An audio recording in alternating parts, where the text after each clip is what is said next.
Halo Kultivator Junior, berjumpa lagi di dunia novel. Mari kita lanjutkan kultivasi berikutnya di Martial God Asura. Bab 6400, Penerus Api Jahat Daozu.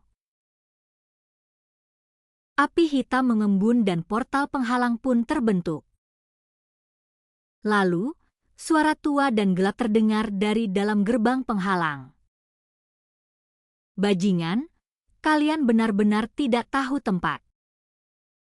Apakah makam kuno ini tempat yang bisa dimasuki?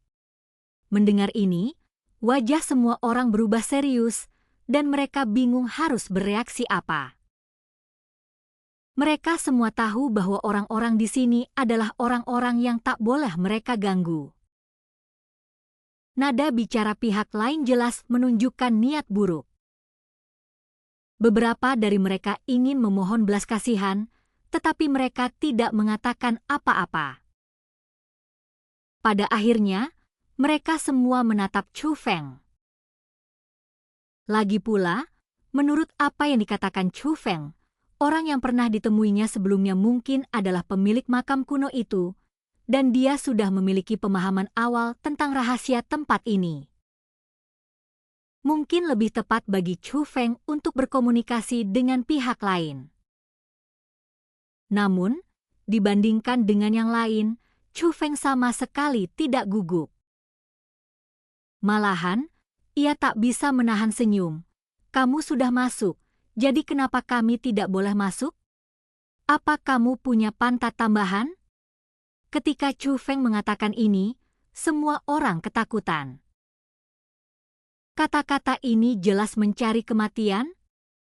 Seperti yang diharapkan, suara dari portal terdengar lagi dengan nada marah yang jelas. Beraninya kau bicara seperti itu padaku, bocah nakal? Kau tahu siapa aku? Siapa lagi? Wang Qiang, kata Chu Feng. Wang Qiang? Semua orang tercengang ketika kata-kata ini keluar. Banyak orang tahu bahwa Chu Feng dan Wang Qiang memiliki hubungan khusus, dan banyak orang di klan surgawi Huangfu telah melihat Wang Qiang. Adapun orang-orang di Istana Suci Tubuh Ilahi tidak perlu disebutkan. Wang Qiang sendiri adalah anggota Istana Suci Tubuh Ilahi. Sialan, bagaimana kamu bisa tahu? Namun, pada saat itu, suara dari dalam gerbang pematas itu terdengar lagi, dan bersamaan dengan itu, sesosok tubuh melompat keluar dari sana. Melihat orang ini, semua orang merasa tidak percaya, terutama orang-orang dari Istana Suci Tubuh Ilahi. Karena orang ini benar-benar Wang Qiang. Ketika Wang Qiang melompat keluar dari portal yang dibentuk oleh api hitam juga menghilang. Aura mengerikan itu pun lenyap sepenuhnya, seakan-akan tidak pernah muncul. Kakak, bagaimana? Bagaimana kamu tahu itu aku? Tanya Wang Qiang. Apakah kamu lupa bahwa kamu memiliki simbol pelacak milikku? Tanya Chu Feng balik. Sial, aku lupa.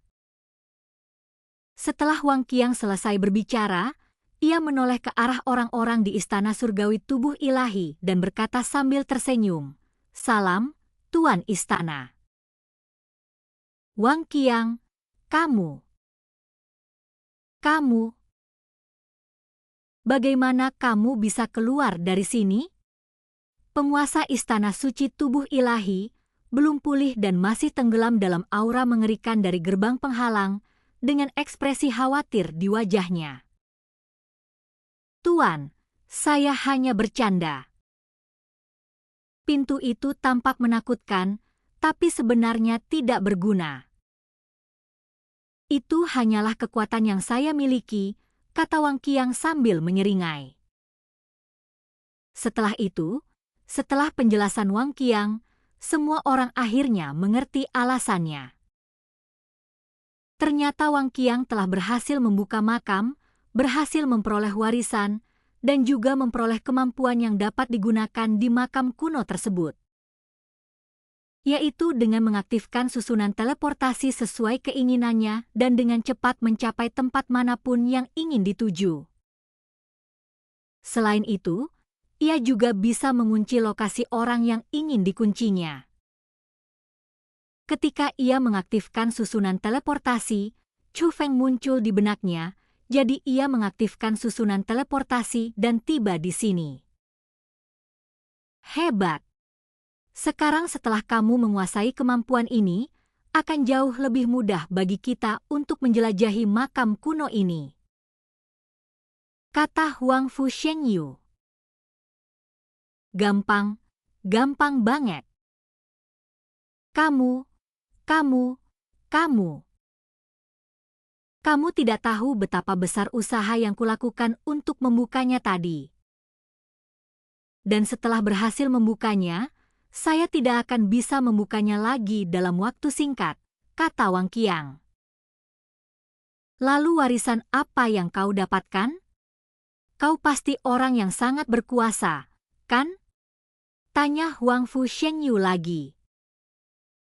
Nama warisanku tidak terdengar seperti nama orang baik. Namanya Master Api Jahat Daozu, kata Wang Qiang. Master Api Jahat Daozu? Setelah mendengar ini, ekspresi Chu Feng sedikit membeku. Wang Qiang hanya menggulung lengan bajunya, dan sebuah tanda hitam muncul di lengan bajunya, memancarkan cahaya hitam samar dan aneh. Setelah menerima warisan, makam itu dipenuhi api hitam dan menjadi sangat aneh. Ada sesuatu yang aneh. Aneh di lenganku. Ini. Melihat tanda di lengan Wang Qiang, semua orang tercengang dan tanpa sadar menatap Chu Feng. Karena tanda itu, meskipun jauh lebih kecil dan memancarkan cahaya yang berbeda, sangat mirip dengan tanda jimat di dada Yuan Yanri. Wajah Chu Feng sudah tampak gembira. Saudaraku, apa yang kau tertawakan? Mungkinkah ini? Apakah ini hal yang baik? Wang Qiang bertanya pada Chu Feng. Setelah sekian lama, kaulah yang menghancurkan bintang kedua, kata Chu Feng. Apa? Apa bintang kedua itu? Wang Qiang tampak bingung. Chu Feng kemudian memberitahu Wang Qiang tentang acara 7 bintang sejajar. Sial, masih ada hal seperti itu? Jadi ini hal yang baik untukku? Wang Qiang bertanya setelah mengetahui apa yang terjadi. Tentu saja itu hal yang baik, kata Chu Feng. Kekuatan teleportasi di dalam makam kuno ini mungkin tidak ada hubungannya dengan warisan itu sendiri, tetapi nama Master Api Jahat Daozu ini sepertinya memiliki asal-usul yang signifikan. Jadi, saudaraku, manfaat apa yang kamu dapatkan? Tanya Chu Feng. Masih dalam proses fusi, tetapi jika fusi berhasil, seharusnya ada peningkatan dalam kultivasi. Namun, peningkatannya tidak akan signifikan. Yang terpenting adalah kekuatan tempurnya kemungkinan akan meningkat. Saya pikir kekuatannya dapat memberi 4 tubuh ilahi jahat saya lebih banyak kekuatan dan membawanya ke tingkat berikutnya, kata Wang Qiang. Kalau begitu, saudaraku, perjalananmu sangat berharga, kata Chu Feng. Ya, aku juga berpikir begitu. Aku khawatir tanda itu kutukan, tapi sekarang setelah mendengarmu mengatakannya, kekhawatiranku jadi tidak perlu. Kalau begitu,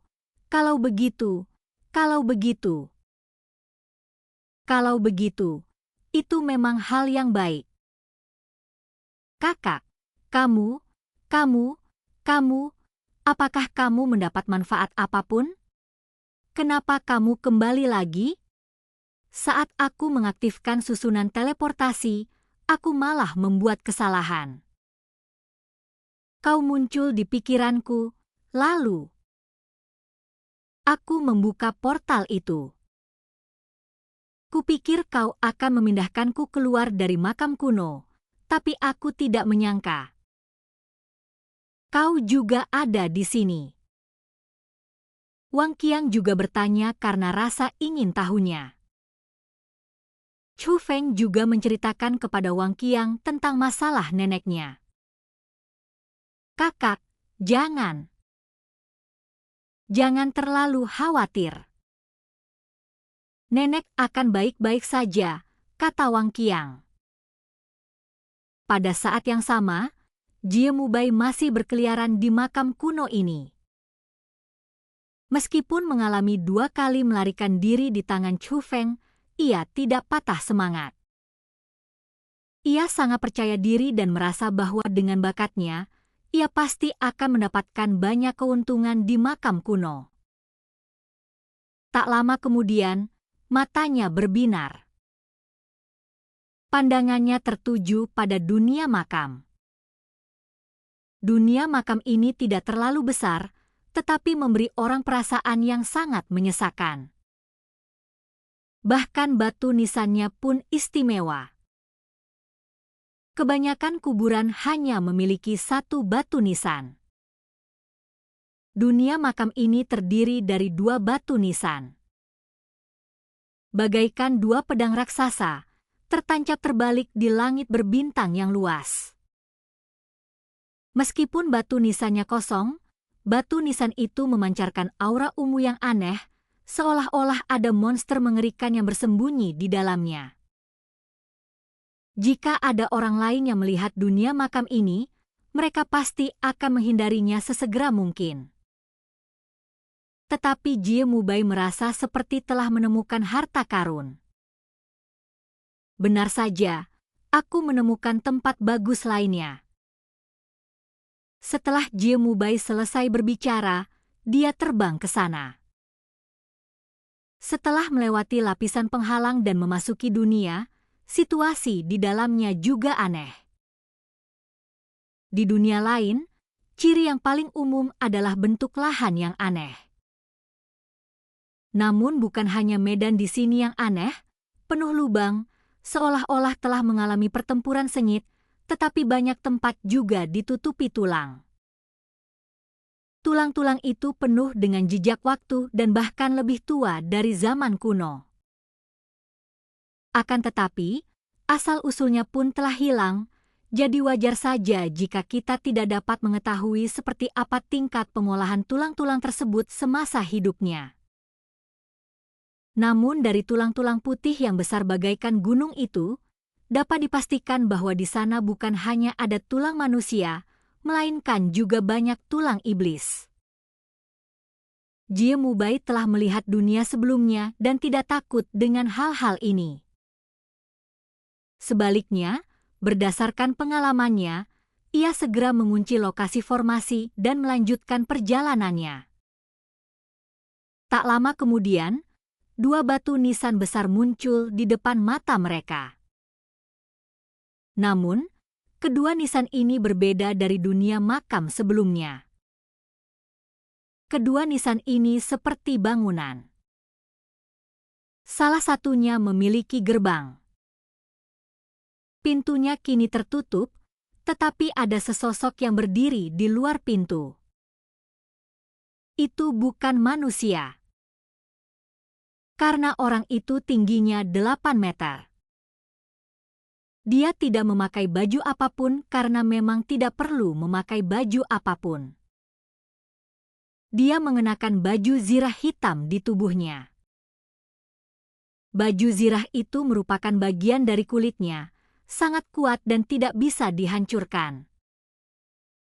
Dan cerita pun berakhir. Sampai jumpa di kultivasi berikutnya di dunia novel.